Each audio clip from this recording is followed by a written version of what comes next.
महाकुंभ में माघी पूर्णिमा के पवित्र स्नान को लेकर उमड़ा श्रद्धालुओं का रेला। हेलीकॉप्टर से हो रही पुष्प वर्षा। अब तक 46 करोड़ से अधिक लोगों ने लगाई आस्था की डुबकी। राज्य सरकार ने विश्वविद्यालयों में नीड बेस्ड लेक्चरर की नियुक्ति पर लगाई रोक। स्थानीय अभ्यर्थियों को सही प्रतिनिधित्व नहीं मिलने की शिकायत पर लिया फैसला। रांची में सेना की पूर्वी कमान का अलंकरण समारोह। आज शौर्य संध्या कार्यक्रम में सैन्य जवानों ने किया पराक्रम का प्रदर्शन।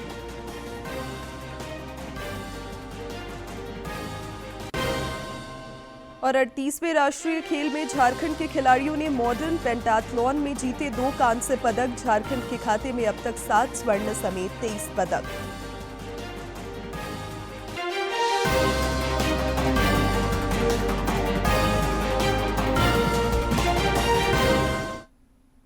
नमस्कार, प्रादेशिक समाचार में आपका स्वागत है। मैं हूं शिवानी कुमारी और अब समाचार विस्तार से। प्रधानमंत्री नरेंद्र मोदी ने पेरिस में उच्च स्तरीय कार्यक्रमों के बाद फ्रांस के राष्ट्रपति इमैनुअल मैक्रों के साथ मार्सेई शहर का भ्रमण किया। इस दौरान उन्होंने मार्सेई शहर की प्रशंसा की। पीएम मोदी और फ्रांस के राष्ट्रपति इमैनुअल मैक्रों संयुक्त रूप से इस वाणिज्य दूतावास का उद्घाटन करेंगे। तय कार्यक्रम के मुताबिक पीएम मोदी मजारगस वार सिमेट्री में प्रथम विश्व युद्ध में मारे गए भारतीय सैनिकों को श्रद्धांजलि देंगे। इससे पहले पेरिस के बाद जब पीएम मोदी मार्सेई शहर पहुंचे तो वहां उन्हें एक गार्ड ऑफ ऑनर दिया गया। इस दौरान फ्रांस के राष्ट्रपति इमैनुअल मैक्रों भी मौजूद रहे। प्रधानमंत्री नरेंद्र मोदी ने फ्रांस के ऐतिहासिक शहर मार्सेई शहर पहुंचने पर सोशल मीडिया प्लेटफॉर्म एक्स पर जानकारी देते हुए लिखा कि भारत की स्वतंत्रता की खोज में मार्सेई शहर का विशेष महत्व है। मार्सेई शहर के तट पर महान वीर सावरकर ने ब्रिटिशों की हिरासत से भागने का साहसिक प्रयास किया था। मैं मार्सेई के लोगों और उस समय के फ्रांसीसी कार्यकर्ताओं का भी धन्यवाद करना चाहता हूं, जिन्होंने मांग की थी कि वीर सावरकर को ब्रिटिशों को ना सौंपा जाए। प्रधानमंत्री नरेंद्र मोदी के मार्सेई शहर पहुंचने पर भारतीय समुदाय के लोगों ने गर्मजोशी के साथ उनका स्वागत किया। प्रधानमंत्री मोदी और राष्ट्रपति मैक्रों आज यहां कई कार्यक्रमों में शामिल होंगे। प्रधानमंत्री फ्रांस के मार्सेई में जब होटल पहुंचे तो उनका भारतीय समुदाय के लोगों ने भव्य स्वागत किया। उन्होंने पीएम मोदी का भारत माता की जय और वंदे मातरम के नारों के साथ अभिवादन किया। पीएम ने सभी से आत्मीय भाव के साथ मुलाकात की। गौरतलब है कि फ्रांस में बड़ी संख्या में भारतीय समुदाय के लोग रहते हैं और वहां के विकास के एक अहम भागीदार के रूप में भी वो शिरकत करते हैं।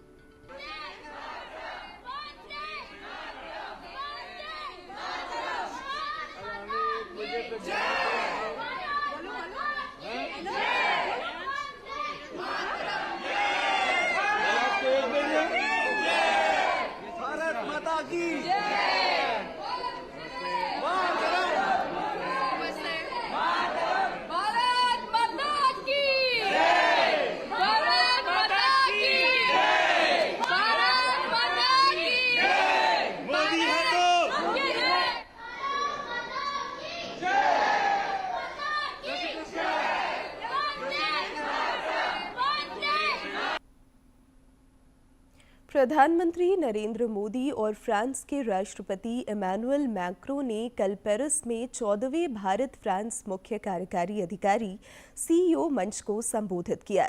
दोनों नेताओं ने व्यापारिक संबंध मजबूत करने और नवाचार को बढ़ावा देने की प्रतिबद्धता दोहराई।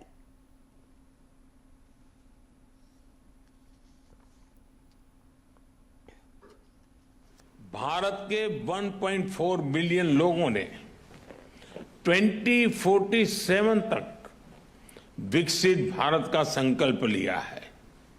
चाहे डिफेंस हो या एडवांस टेक्नोलॉजी, फिनटेक हो या फार्मा, टेक हो या टेक्सटाइल, एग्रीकल्चर हो या एविएशन, हेल्थ केयर हो या हाईवेज, स्पेस हो या सस्टेनेबल डेवलपमेंट, आप सभी साथियों के लिए इन सभी क्षेत्रों में इन्वेस्टमेंट्स और कोलैबोरेशंस की अनेक संभावनाएं हैं।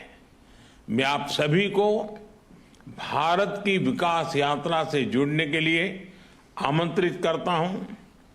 जब फ्रांस की फिनेस और भारत का स्केल मिलेगा, जब भारत का पेस और फ्रांस का प्रिसिजन मिलेगा, जब फ्रांस की टेक्नोलॉजी और भारत का टैलेंट मिलेगा, तो सिर्फ बिजनेस लैंडस्केप ही नहीं, ग्लोबल ट्रांसफॉर्मेशन होगा।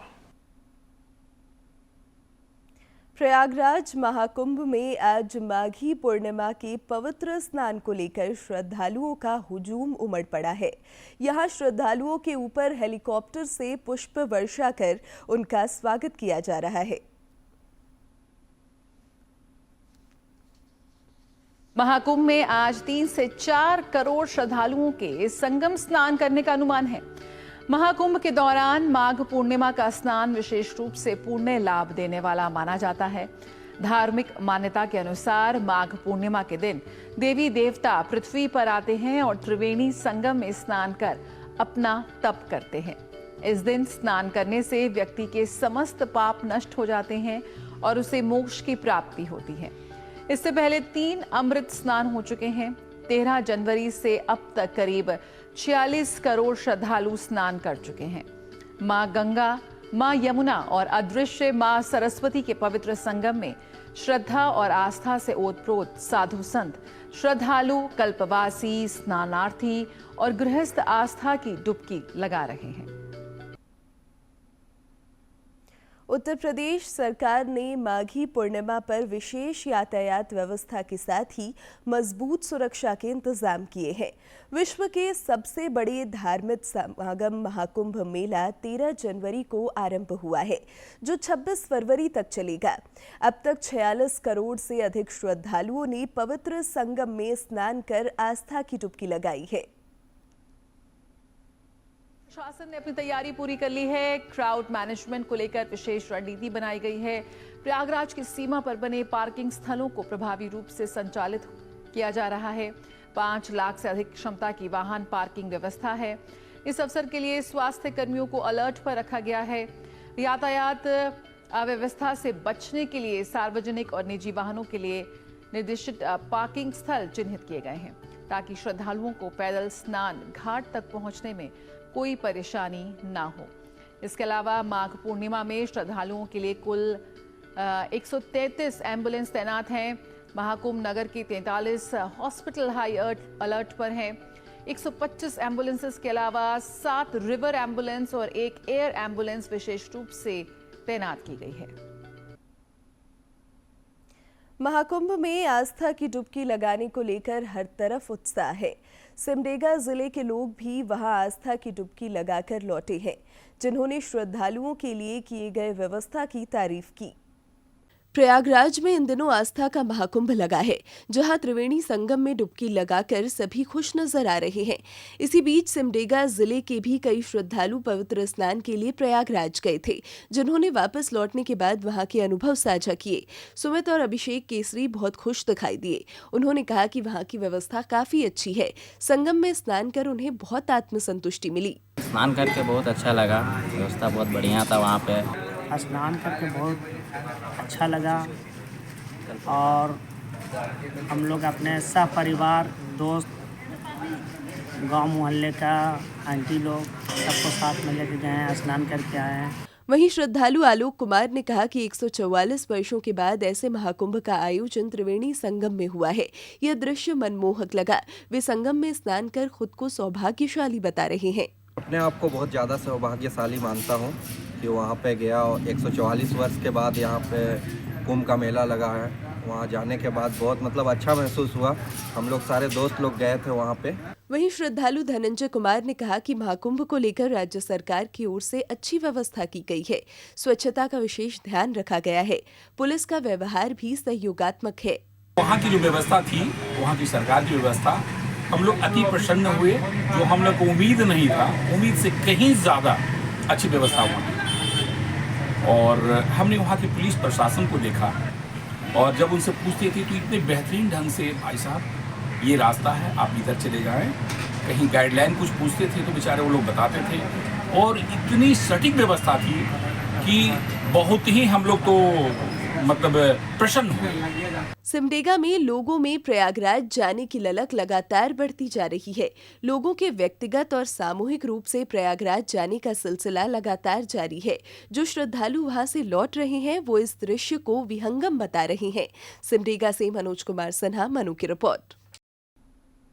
झारखंड के विश्वविद्यालयों में नीड बेस्ड लेक्चररों की नियुक्ति पर राज्य सरकार ने बड़ा फैसला लिया है। उच्च एवं तकनीकी शिक्षा विभाग ने राज्य के सभी विश्वविद्यालयों में नीड बेस्ड लेक्चरर की नियुक्ति पर रोक लगा दी है। इस संबंध में उच्च शिक्षा निदेशक रामनिवास यादव ने विश्वविद्यालयों को पत्र भेजा है। सरकार ने झारखंड के अभ्यर्थियों को समुचित अनुपात में प्रतिनिधित्व नहीं मिलने की शिकायत पर यह फैसला लिया है। भारतीय सेना की पूर्वी कमान का अलंकरण समारोह आज रांची स्थित वॉर मेमोरियल में आयोजित किया जा रहा है। इसमें राज्यपाल संतोष कुमार गंगवार अतिथि के तौर पर भाग ले रही हैं। समारोह के दौरान वीर सैनिकों, विशिष्ट सैन्य कर्मियों और उत्कृष्ट इकाइयों को सम्मानित किया जा रहा है। इससे पहले कल शाम शौर्य संध्या का आयोजन किया गया, जिसमें भारतीय सैनिकों ने अपने शौर्य और पराक्रम का प्रदर्शन किया। रांची के दीपाटोली में सेना की पूर्वी कमान के अलंकरण समारोह की पूर्व संध्या पर शौर्य संध्या आयोजित किया गया। इसमें मार्शल आर्ट प्रदर्शन, हेलीकॉप्टरों द्वारा fly past, army band, symphony fusion और भव्य आतिशबाजी का प्रदर्शन किया गया।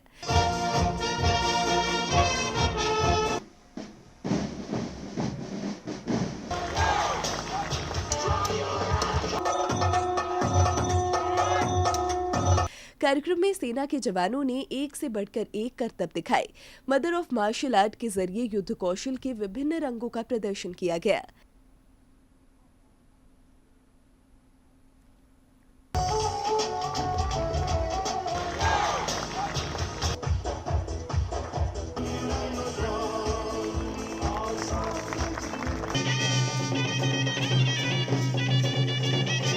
इस समारोह में सेना के कुल 42 अधिकारियों और जवानों को सम्मानित किया जाएगा।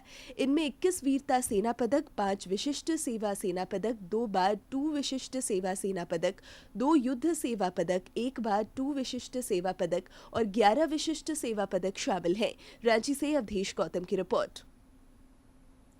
जम्मू कश्मीर के अखनूर सेक्टर में नियंत्रण रेखा के पास आईईडी विस्फोट में हजारीबाग के जुलू पार्क निवासी कैप्टन करमजीत सिंह बख्शी शहीद हो गए। शहीद का पार्थिव शरीर आज रांची एयरपोर्ट आएगा। पार्थिव शरीर को रांची से हजारीबाग वाहन से ले जाया जाएगा। सेना के इस वीर शहीद की शहादत पर जिले के उपायुक्त और पुलिस अधीक्षक ने शोक व्यक्त किया है। नेशनल टेस्टिंग एजेंसी एनटीए ने जेईई मेन 2025 के पहले संस्करण का रिजल्ट जारी कर दिया है। इस परीक्षा में रांची समेत राज्य भर के विद्यार्थियों ने शानदार प्रदर्शन किया है। धनबाद के अभिमन्यु टिब्रीवाल 99.99% के साथ झारखंड टॉपर बने हैं। इस परीक्षा में देश भर के 14 विद्यार्थियों ने 100% हासिल किया है। रांची स्मार्ट सिटी कॉरपोरेशन द्वारा राजधानी रांची को सुरक्षित बनाने के लिए कई पहल किए जा रहे हैं। इस दिशा में रांची शहर के महत्वपूर्ण 50 चौक चौराहों पर पीले रंग का इमरजेंसी कॉल बॉक्स लगाया गया है। कोई आपात स्थिति या दुर्घटना होने पर आप सीधे इसके माध्यम से सरकार की एजेंसियों से जुड़ सकते हैं। इस बॉक्स में लगे लाल बटन के दबाते ही कमांड कंट्रोल सेंटर से आवाज आएगी ताकि आप अपनी समस्या बता सकें। समस्या बताते ही स्मार्ट सिटी और पुलिस की टीम आपकी मदद के लिए संबंधित एजेंसी से संपर्क कर आपको राहत दिलाएगी। खूंटी पुलिस ने 4 मवेशी तस्करों को गिरफ्तार किया है। खूंटी पुलिस ने गुप्त सूचना के आधार पर ओडिशा से रांची आ रहे ट्रक की जांच की। जांच के दौरान ट्रक से 32 मवेशियों की बरामदगी की गई है। वहीं 4 तस्करों की गिरफ्तारी की गई है। गिरफ्तार आरोपियों की पहचान ट्रक चालक अशोक प्रसाद, इनूस भंडारी, शमशाद शाह और अफरोज भंडारी के रूप में हुई है, जिनके पास से 3 मोबाइल फोन भी जब्त किए गए हैं। बोकारो पुलिस ने अपराधियों पर नकेल कसने के उद्देश्य से शहर के भीड़-भाड़ वाले इलाकों में ड्रंक एंड ड्राइव अभियान चलाया। इसमें स्थानीय पुलिस और यातायात पुलिस के अधिकारी शामिल थे। पुलिस ने ब्रेथ एनालाइजर से शराब पीने वालों की शक के आधार पर जांच की। सिटी डीएसपी आलोक रंजन ने बताया कि लगातार ऐसी सूचना मिल रही थी कि कई लोग शराब पीकर इधर-उधर पड़े रहते हैं। इसी के आलोक में जांच अभियान चलाया गया। वहीं ट्रैफिक इंस्पेक्टर आर.के. राणा ने बताया कि शराब पीकर वाहन चलाने वालों के वाहन जब्त कर 10,000 रुपए का जुर्माना लगाया गया है। का सेवन किया जाता है। पूर्व में भी इस प्रकार का अभियान चल रहा था ट्रैफिक थाना एवं जो स्थानीय थाना के सहयोग से। आज भी इसी अभियान के अंतर्गत यहाँ पे ड्रिंक एंड ड्राइव और जो खुले स्थानों पे जो शराब पी रहे हैं और वाहन चला रहे हैं, उन लोगों के खिलाफ कार्रवाई करते हुए अभी उन लोगों का जो MV एक्ट के तहत जो भी प्रावधान है उसके तहत उन लोग पर कार्रवाई किया गया। देखिए, नशा कर के वाहन चलाने से ही दुर्घटना का संभावना बहुत ज़्यादा बढ़ा रहता है। चलाने वाले तो दुर्घटनाग्रस्त होते ही हैं और सामने से आने वाले लोगों को भी धक्का मार करके जख्मी कर देते हैं।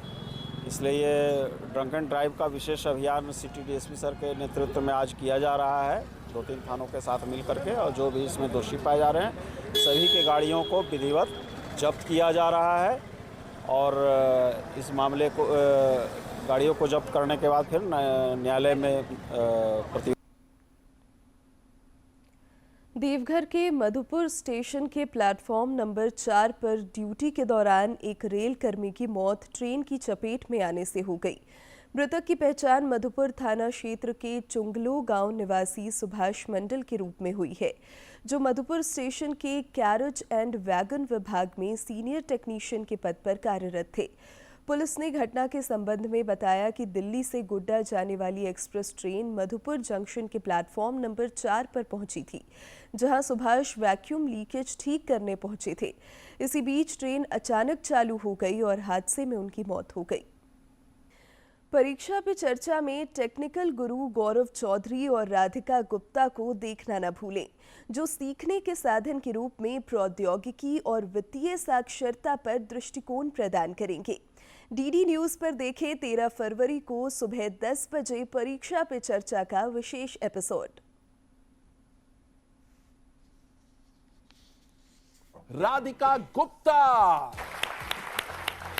मुझे सबसे पहला एंड ये बहुत पुरानी बात लगती है वो फ्लॉपी डिस्क, एंड हम लोग सबसे एक्साइटेड कंप्यूटर क्लास में जाने के लिए इसलिए होते थे, वो फ्लॉपी डिस्क थी और वहाँ एसी होता था। टेक्निकल गुरुजी। बाद में जब सीडी थे तो हमको मिला 700 MB का storage. It was a game changer. दुनिया का सबसे जो अच्छा कैमरा है वो ये है। Capture it from here. And if I will add ये प्लस ये तो किसी मोबाइल फोन में नहीं है। करेक्ट? आप तो टेक्निकल एक्सपर्ट हैं। प्राइम मिनिस्टर ने कहा था एक बार रील पे चढ़ गए तो उसके बाद फिर उधर नहीं पाएंगे। अगर एआई कोई गलत डिसीजन लेता है तो हम उसे कैसे, फिर किसको रिस्पॉन्सिबिलिटी देंगे? एआई आपके पास में एक ऐसा असिस्टेंट है और वो सैलरी भी नहीं लेता है। 5 असिस्टेंट मेरे एआई हो गए। एआई को मैं एज अ टूल काम में लूंगा, लेकिन हर चीज के लिए अगर मैं डिपेंडेंट हो जाऊंगा उसके ऊपर तो मेरी क्रिएटिविटी का क्या होगा? तो थोड़ा एआई ट्विस्ट का दमशराज खेलते हैं। अब ये कंप्यूटर कैसे समझेगा? मैं बहुत क्यूरियस हूँ। एक वर्ड में बताएं कि आपने क्या सीखा। कि हमें नीड पूरी लेनी चाहिए। Make AI your slave and you be its master. AI के एडवांटेजेस भी और डिसएडवांटेजेस। हमें केवल एडवांटेज का फायदा उठाना है। श्री नरेंद्र मोदी जी कि उन्होंने ये परीक्षा पे चर्चा जैसा एक इनिशिएटिव किया, जहाँ पे वो आप सबके साथ में कनेक्ट कर पाए और जादू हो जाएगा। और जादू हो जाएगा। वो लिटरली जादू की झप्पी होगी। प्रधानमंत्री जी नरेंद्र मोदी कहते हैं be a warrior not a warrior. ये जो पूरा कॉन्सेप्ट है परीक्षा पे चर्चा का, ये इतना एक यूनिक इनिशिएटिव है, परफेक्ट फॉर्मूला है एग्जाम्स में सक्सेस का।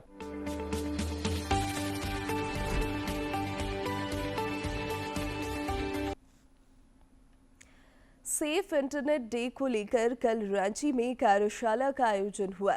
इस दौरान आईटी एवं ई गवर्नेंस निदेशक आदित्य रंजन ने कहा कि इंटरनेट हमारी जीवन शैली का हिस्सा है। परंतु हमें सावधान और सतर्क रहकर इंटरनेट का उपयोग करना चाहिए। उन्होंने कहा कि साइबर फ्रॉड एवं अन्य साइबर क्राइम को रोकने के लिए जागरूक होने की आवश्यकता है। सेफ इंटरनेट डे भारत सरकार एवं राज्य सरकार की एक पहल है ताकि लोग इंटरनेट के सुरक्षित उपयोग को लेकर जागरूक हो सकें।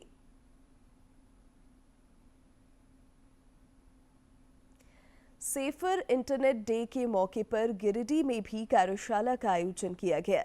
इस दौरान उप विकास आयुक्त स्मृति कुमारी, साइबर सुरक्षा के पुलिस उपाधीक्षक आबिद खान और डीआईओ मनीष मोहन ने साइबर अपराध को रोकने के उद्देश्य से जानकारियां दी। आपको बता दें कि सेफर इंटरनेट डे हर साल फरवरी महीने के दूसरे मंगलवार को मनाया जाता है। इसका मकसद दुनिया भर के यूजर्स को इंटरनेट का सुरक्षित और जिम्मेदारी के साथ इस्तेमाल करने के लिए जागरूक करना है। रूप में या फाइनेंशियल हो या फिर आपका मेंटली हो या जिस भी रूप में आप साइबर ठगी के शिकार हो रहे हैं, आप काफ़ी दिन से सुनेंगे डिजिटल अरेस्ट होता है। ये भी हमारे सब लोग हम लोग सुन रहे हैं, तो इससे किस तरह से हम लोग बच पाएँ, इसको लेकर के आज एक कार्यशाला आयोजित की।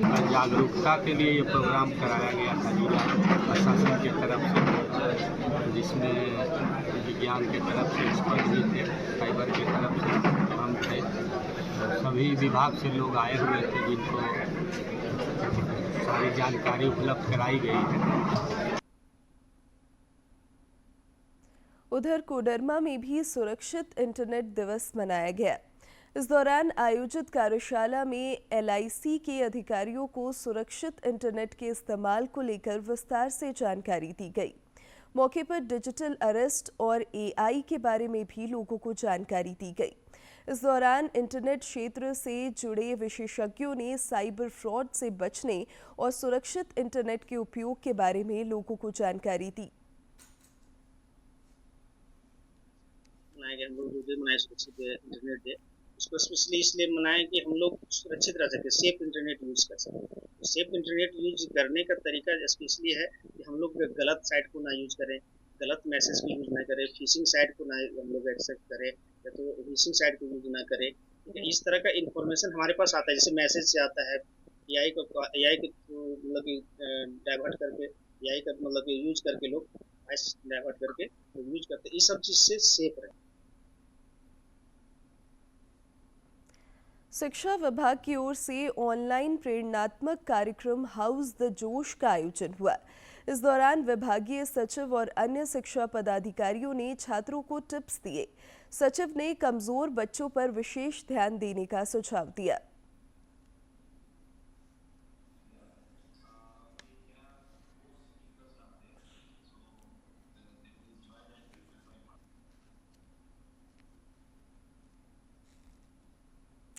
CM स्कूल ऑफ एक्सीलेंस में नामांकन के लिए आवेदन करने की तिथि को बढ़ाया गया है।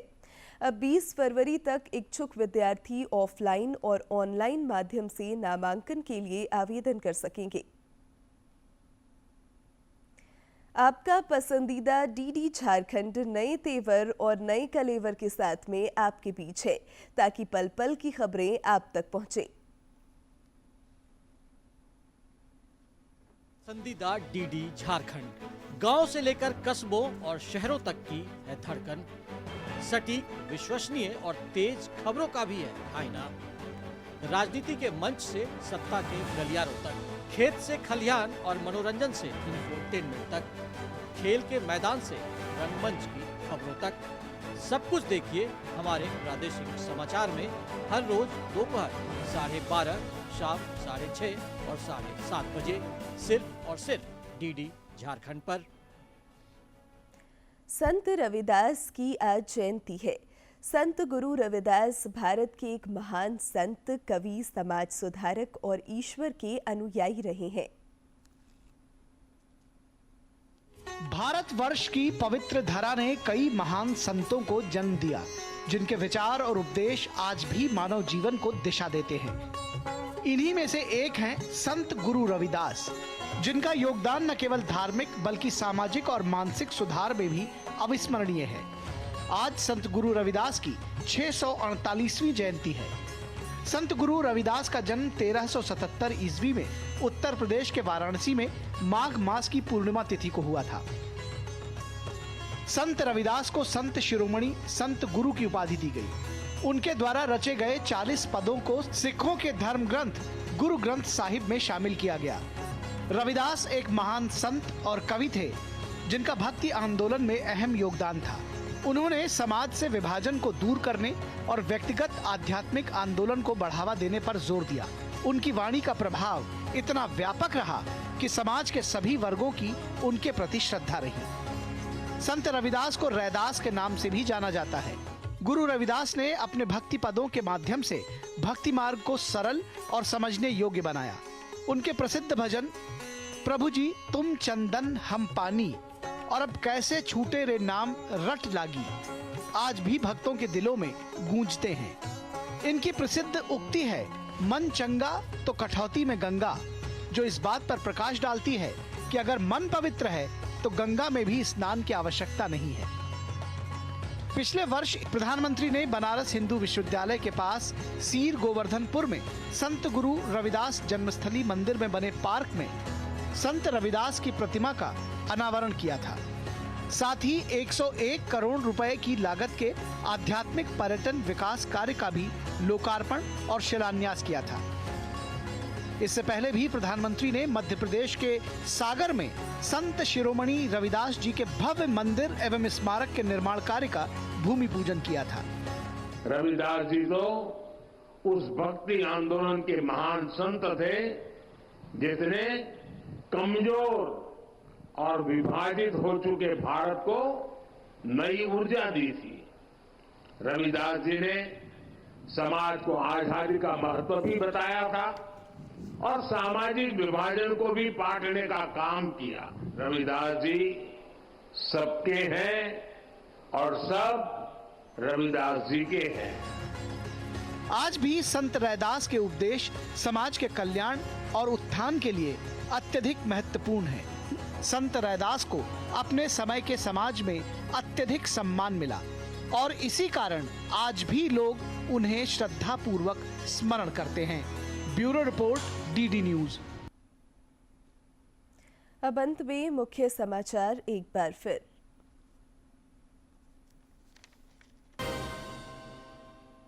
महाकुंभ में माघी पूर्णिमा के पवित्र स्नान को लेकर उमड़ा श्रद्धालुओं का रेला। हेलीकॉप्टर से हो रही पुष्प वर्षा। अब तक 46 करोड़ से अधिक लोगों ने लगाई आस्था की डुबकी। राज्य सरकार ने विश्वविद्यालयों में नीड बेस्ड लेक्चरर की नियुक्ति पर लगाई रोक। स्थानीय अभ्यर्थियों को सही प्रतिनिधित्व नहीं मिलने की शिकायत पर लिया फैसला।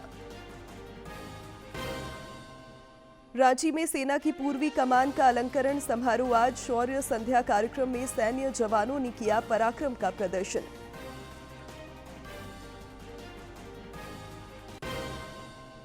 और 38वें राष्ट्रीय खेल में झारखंड के खिलाड़ियों ने मॉडर्न पेंटाथलॉन में जीते 2 कांस्य पदक। झारखंड के खाते में अब तक 7 स्वर्ण समेत 23 पदक।